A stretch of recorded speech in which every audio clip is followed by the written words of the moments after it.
Hey, Randy Clemens here, author of the Sriracha Cookbook, 50 rooster sauce recipes that pack a punch. I'm going to be sharing a recipe with you today from the book called Piquant Pulled Pork.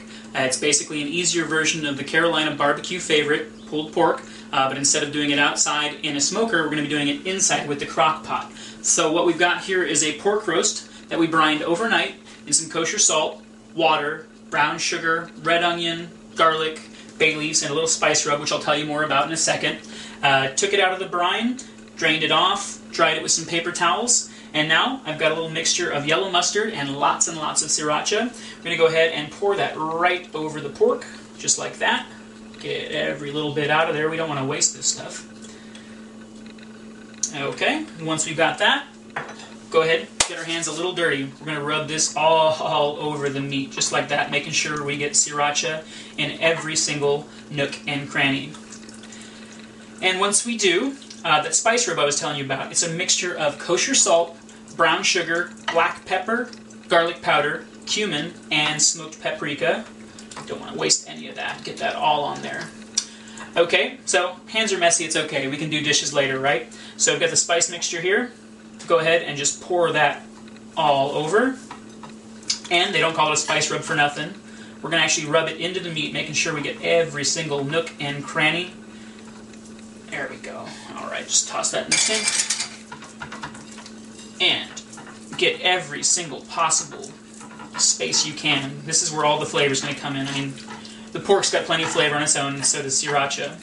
The spices and the salt are essential, of course, to the flavoring of the meat. Okay, so now there we go. Get that all rubbed on. So in our crock pot here, I've got a little water at the bottom, and I've also got a little bed of onions. The onions that we used in the brine from last night, I also reserved those, and I just put them down at the bottom there, so it's going to be a nice little bed for the pork to rest on while it's roasting. So, pardon the messy hands, but I'll wash it off later. I'm going to go ahead, open up the crock pot, find the fatty side of the meat, put it in with the fat side up right on top of that bed of onions, plop it down, close her up, set it on low for about 10 to 12 hours. We'll check on it when we get back from work. Okay, so we've had our pork roast cooking for about 12 hours on low. Went ahead and pulled it out. What we did here is just took 2 forks and started shredding the meat and actually pulling it apart. It's called pulled pork for a reason. Pulls apart real nice and easy. You just want to get it into kind of a fine shred. Once you've got a little bit set aside for sandwiches, which is what I like to do with it, I go ahead and get a nice hearty whole wheat bun here. I like to dip it in the juice that you cooked the meat in ever so carefully, just a quick dunk. Get them nice, moist and greasy. Get yourself a nice little handful of that hot pork. Pile that on. You can use a little barbecue sauce or a little thin layer of mayonnaise. I like to top it up with a little bit more sriracha.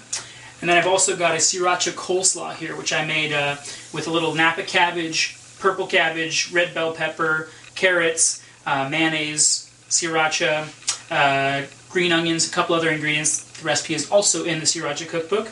Just a nice, healthy topping of that right there. It's alright if it's messy, it's a pulled pork sandwich, damn it. Once that's all topped up, go ahead, top it with your bun. And you are good to go. That's a righteous sriracha sandwich. Piquant pulled pork with sriracha slaw. This is the Sriracha Cookbook. Randy Clemens, thanks for watching.